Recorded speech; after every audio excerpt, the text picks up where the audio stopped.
like not the playoffs. Nah. It's the postseason. Mm-hmm.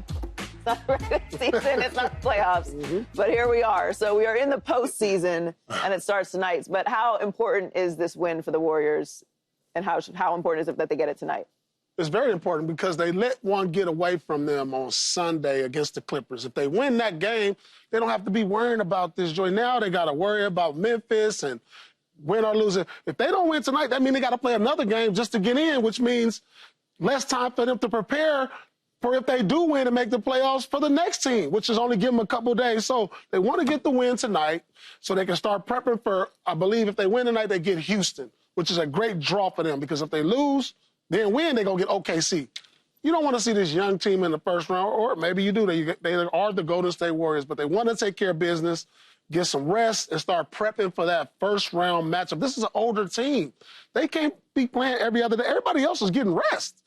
All their stars is 35 and up. They need some extra film sessions, walkthroughs before they're ready for the first round. So this is huge game for them tonight. They got to get the win. It's extremely important. I mean, they don't, like Paul is saying, you don't want to have to come back and play again to just get into the postseason, since Paul doesn't give this any credit as the postseason, even though I do. Because you're still in the playoffs for the most part. It's just not a 7-game series.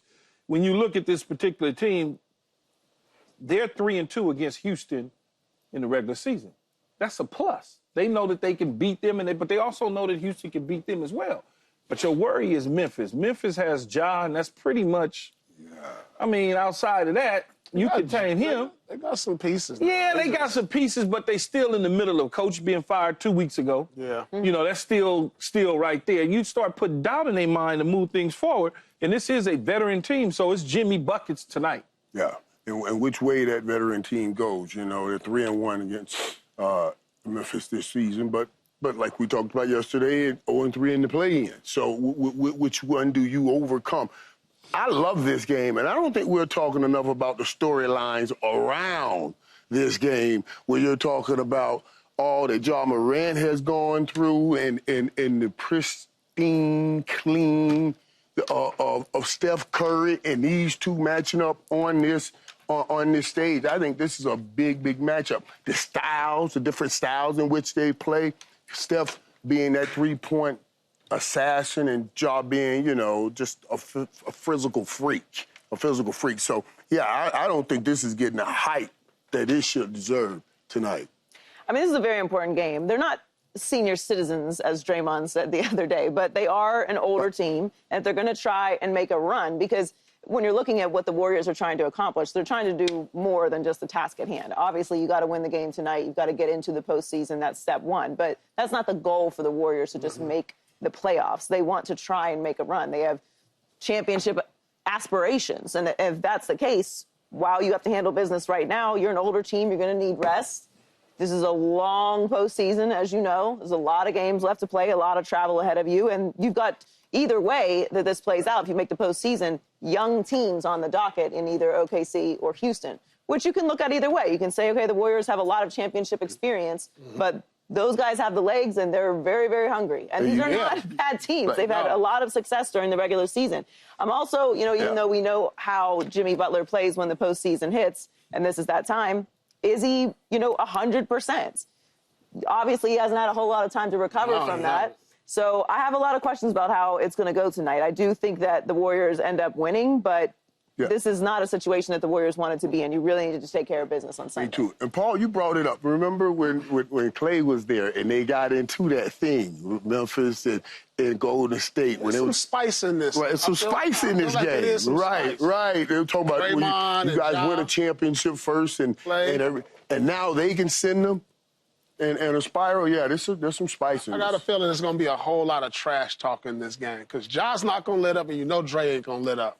I'm excited about this. This is the one game to where these two playing teams, I feel like out of all the playing teams, that either one of them can get bounced in the first round or not make the playoffs or get to the conference finals. Both of them. I mean, Memphis is talented, man. People forget how talented Memphis is. You got Bane, you got Jaren Jackson Jr., you got some good pieces. Even though they lost their coach, which, you know, I think is a big piece to what you do, coaching and leadership over there, they still are a talented team. Well, it's been a rocky season for Ja Morant and the Grizzlies. Ja's missed 32 games this season, and Memphis did fire their head coach, Taylor Jenkins, with only 9 games left in the season. But Ja has stayed consistent when he's on the floor, scoring 20 or more points in his last 9 games. He talked about crazy right there. Look at did he make? Oh, Lord have mercy. Heading into this huge play-in matchup tonight. Give me a side-by-side shot of those two. Steph and Ja. Just Look totally different. Okay, let it go, He's a Mike. star to watch, but are you confident that he keeps delivering on the court tonight, Paul? Yeah, I think he's going to deliver. I think, you know, he's at the point in his career. He needs something to hang his hat on. He's been dealing with a lot of negativity in the press, you know, with the issues he dealt with off the court. And then recently, you know, with the gestures, he got fined for some of the gestures he made on the court. So I think it's important that he deliver and get the win. I mean, you got to forget, Ja, we forget Ja is probably the most exciting player. He's worth the price of admission in the league. I mean, look at this. Between him and Anthony Edwards, and of course, you know, the OGs, Steph, LeBron, and KD and these guys, but he is really worth the price of admission. I haven't paid for an NBA ticket in quite some time. I will pay to see Ja Morant play just because of some of the things that we saw there. So I think he'll deliver. To be honest I'm not sure Paul, the team will deliver, though. To be honest with you, I think you just sit up here lying. I really don't think you ever paid. I was about to say, when have you ever? When have you ever paid You for an NBA completely ticket? derailed the conversation. When was the last time you paid I for had to an get NBA a ticket? box for the Laker game versus Celtics. They're not giving that away to me. It was not a box, out here? but like, Yeah, but I'm just saying, I pay. I have to pay. That's But an it's NBA game. a heavy discount. No heavy discount, not for Laker games. They tax me. They tax him. They tax me. They should have. They should have doubled it up on you. That's what they should Run have. that up. Put a couple bottles on there. He didn't order. They tax me at those games. Are you confident he keeps delivering, Keith? Yeah, I absolutely. I mean, we're looking at them clips and them highlights and stuff, Insane. which is unreal. Look, he's been delivering, and so far, so good off the court. I'm not talking about what he's been fined for and what he's been criticized for on the court, because that's not off the court. His off the court issues that's in the past right now. He's been playing really good basketball, and if they have any chance and opportunity to win this particular game, he's got to continue to do that, and I think he will. And he said, hey, you got to block out the noise. As long as he continues to have that mind frame and state of mind to block out the noise, because talking heads are going to be talking heads. Right. Just don't give the talking heads something to talk about, and he'll be fine. When I hear him say block out the noise, I'm thinking he's talking about, I just can't let it make me do something stupid. I got to take it in and come up with some of these kind of plays. This is a hell of a scene for him. I want him to don't block out, hear the noise, and give me some spectacular.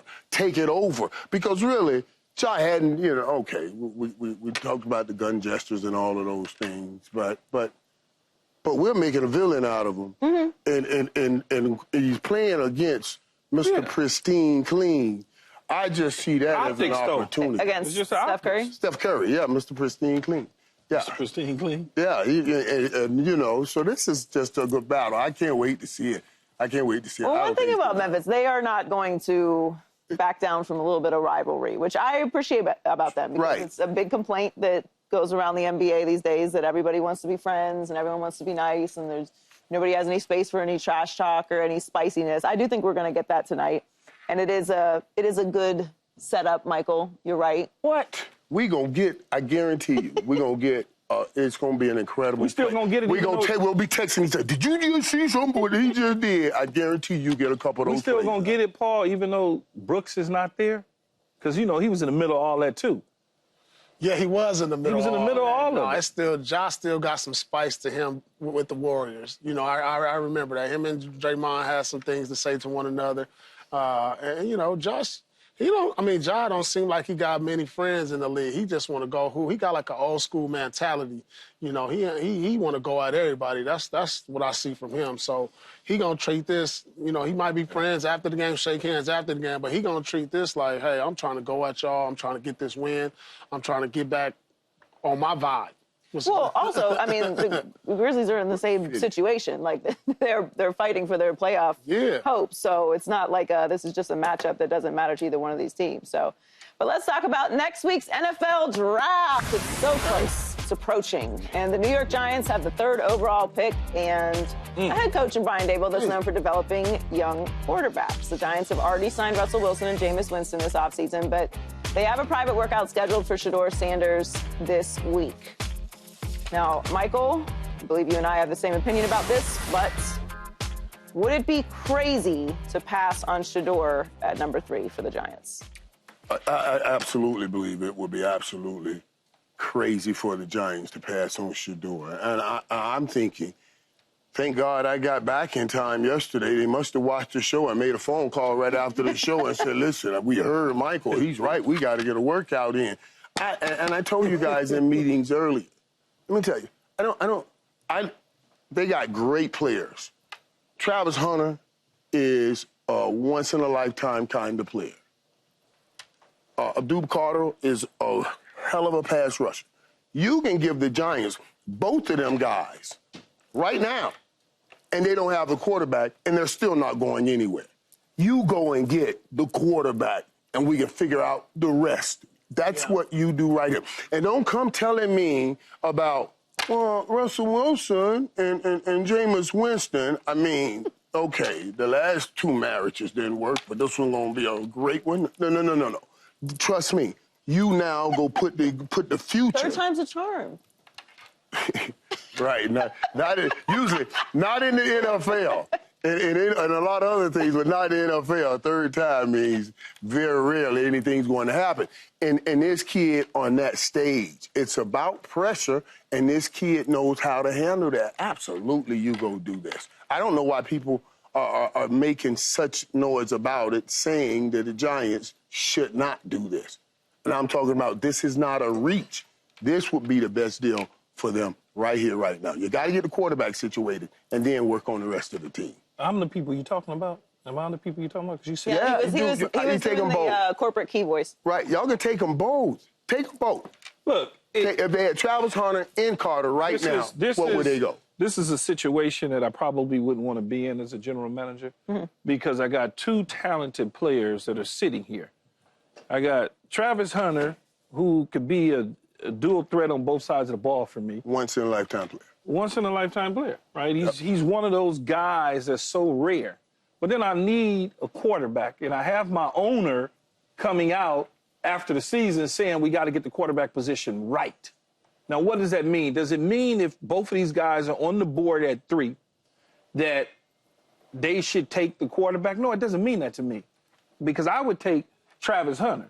I don't care what Michael was talking about in terms of the marriage and the first time and the second time. That doesn't mean anything because I got veteran quarterbacks here.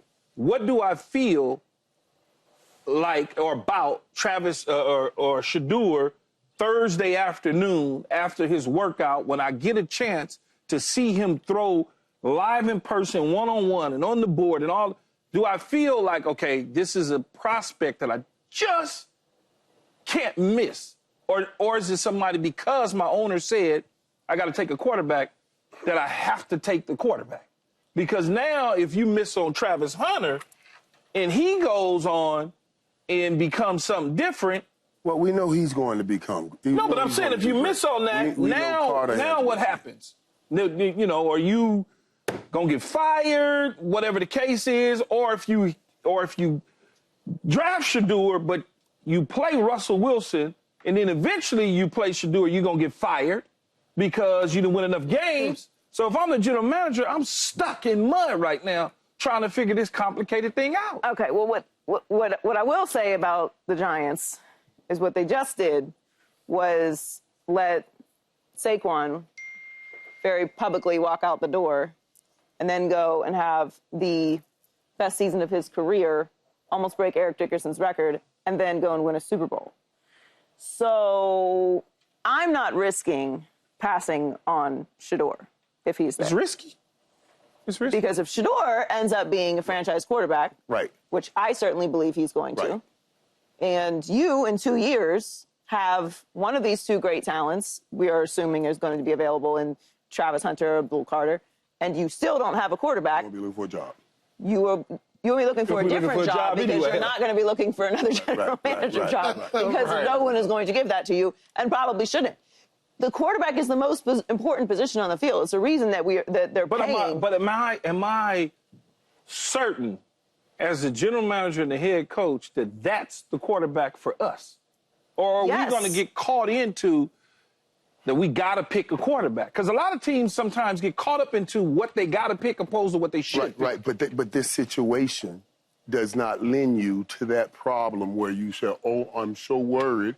I don't see this as a reach. Well, no, I don't either, but I'm not them. And when I'm looking at, I'm looking at what he does physically on the football field, but I'm also looking at who he is and how he handles those situations. And the people in New York got to understand that how tough it is to play in New York.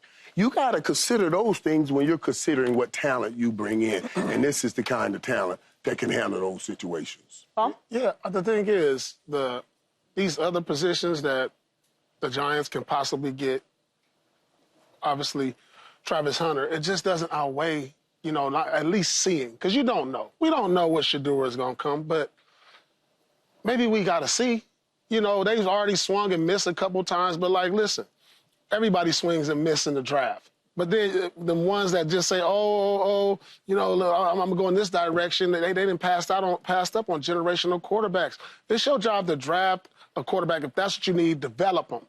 We're not saying he's going to be Jaden Daniels in the first year or Bo Nix or become Patrick Mahomes or Joe Burrow like we talk about. But you have to address a need, and that's your quarterback. Now, you got your insurance policies. You need an insurance policy before you get a car in place.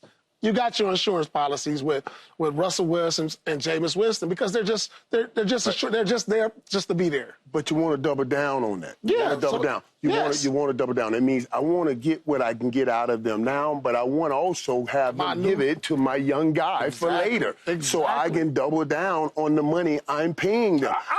What good of me having these old dudes that I'm not going anywhere with in the near future and not have somebody grasping the knowledge? And another thing, if you don't draft the quarterback here, you're back in the same spot next year. That's exactly. Well, you could. I was just about to say you could be in a worse spot because we're assuming that Russ is going to win some games. So you likely won't have the number 3 overall pick next year. You would hope to be picking somewhere further down in the draft because you'd be hoping to win a few more games. So you're probably not going to go to the playoffs.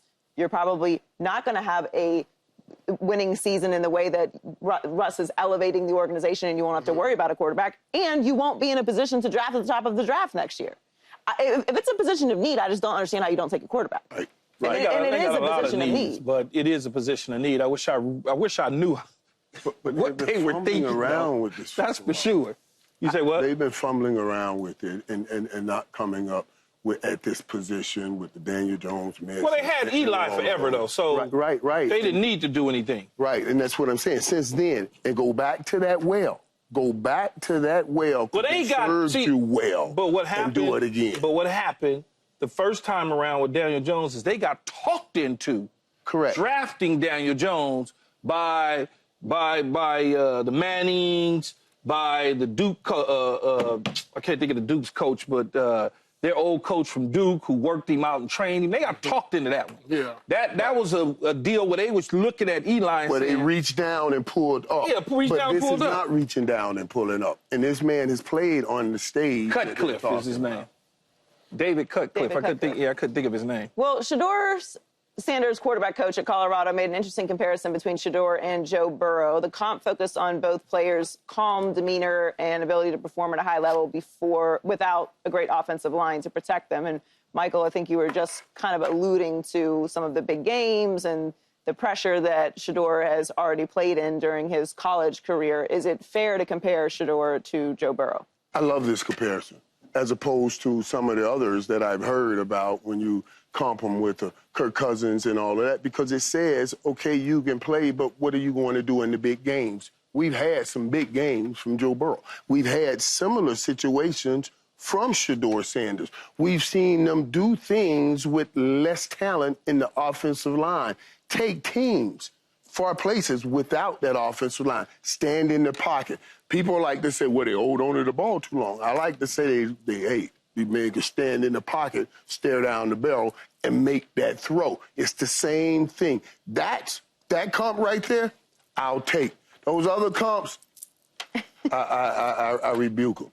You know what I mean? I rebuke them for Shedeur. Right? You know what I mean? Because the guy lives in big moments. Yeah. You can't go find me the guys in the NFL now that have failed in every big moment and say that's his comp when he has lived in big moments. So that's why I rebuke that. The only thing with Shedeur for me, and the comp is fine. The only thing, though, is he holds the ball too long, but it's college football.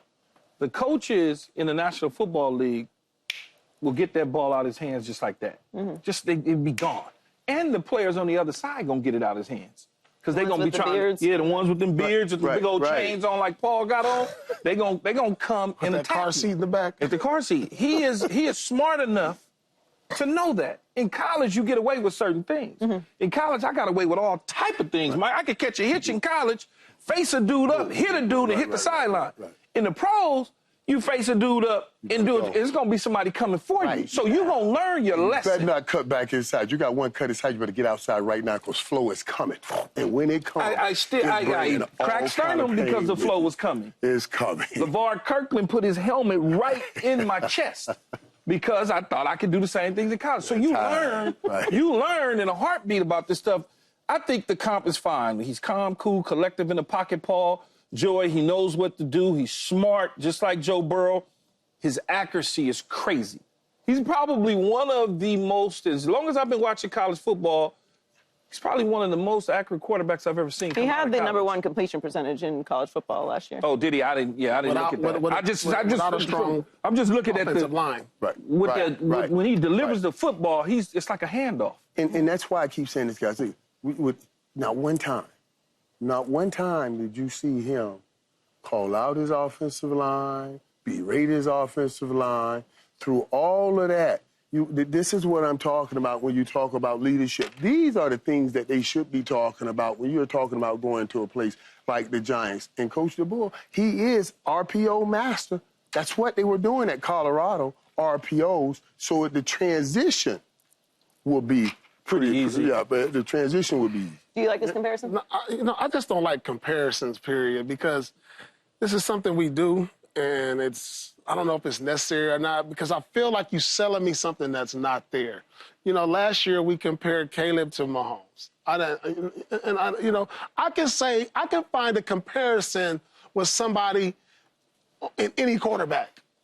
You know what I'm saying? Yeah, I can find one thing that I compare to one trait, and say, oh, he reminds me of this guy right here in the history of the game, Joe Montana. Good luck. Yeah, the way he slides his feet or squares up his shoulders, they do like. You talking like that? Because I'm talking like them. I'm talking like them. And so I hate comparisons. I don't really like comps either, but I do understand what he's saying. Obviously their careers were extremely different. Yeah. And, the way that Joe Burrow left college football was a little bit different than Shedeur in Colorado. But we got to do this every year in the draft. You got to find somebody to overthink on and to pick at. And, for a lot of different reasons, I think it's become Shedeur.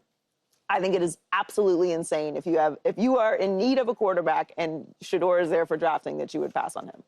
Yeah. The reason, I guess my take on all of it is I feel like the Giants will get spooked because of what happened last time with Daniel Jones. People told them, you got to take Daniel Jones. Yeah, but there was also a very large contingent of people saying that they are reaching for Daniel Jones and that it's absolutely crazy that they're taking Daniel Jones where they took him. And they took him, and I feel like they going to get spooked just because don't get spooked. No, they shouldn't. But, they going to overthink. It's New York. The Giants also could, since everybody's, and I'm not saying it is, and I don't know why it should. I want to go to Raiders. But if everybody's saying he is going to drop and drop, why would the Giants not trade back 2 steps Because the Raiders are sitting there at 6. And pick up. I said 2 steps. That's 5. You'll be right in front of the Raiders, so you pick up. But who's 5? But still get and still pick up Jacksonville. and still pick up that quarterback. I'm just saying. I'm just throwing things out. Titans, Browns, Giants, Patriots, Jags, Raiders, first 6. But this is also assuming that he's available after the Browns, because the Browns also need a quarterback. No, but he was. Oh yeah, that's true too. But they got Joe Flacco. Mo, they got Joe Flacco. Mo is our resident Cleveland fan. How's it go? Cleveland, this is for you. Before we get to break, we want to acknowledge how important today is. April 15th is Jackie Robinson Day, honoring the day Jackie broke the color barrier in Major League Baseball in 1947. Man. Key, what does Jackie Robinson Day mean to you? It means a lot. You just mentioned the color barrier and just everything that comes with it. You know, it's all the hope, the dreams, the prayers, and then you get in this situation when you're a young kid and you learn the stories and you learn about all of it and you try to project it to where your mind would be. I wouldn't have been able to handle some of the things that he had to endure going to the major leagues. It just wouldn't have, I wouldn't be here working with y'all right now, that's for sure. I think we could argue that none of us would be here without Jackie Robinson. And that's where we have to give him all the props. I thank God, because you said God won't put anything on you that you can't bear. And Key, all of us, so we just talked, we couldn't bear that. No, I couldn't. We couldn't have bared it. So he picked out the right guy. Thank God for that. And we just thank him for everything. He was ridiculous in football, too, I think these stories are important for us to continue to share to our youth, because our youth don't know, and they don't have an appreciation to where we are today, to where we all came from. And if you ever get an opportunity, I don't know if you guys have ever been there, but I've been to the Negro Baseball Hall of Fame in Kansas City. Yep. It's one of the greatest museums I've ever been to. So if you ever get a chance to check that out, check it out. Yeah, I got an opportunity to go last year. Well, it is important for these stories to be told because they're trying to stop telling these stories. A veteran also, Jackie Robinson. Right. As well. He fought hate with love. He didn't give back hate, and that's how ultimately it won over. Absolutely. Subscribe here to get the latest from Speak, and go watch a few segments from our other shows on FS1.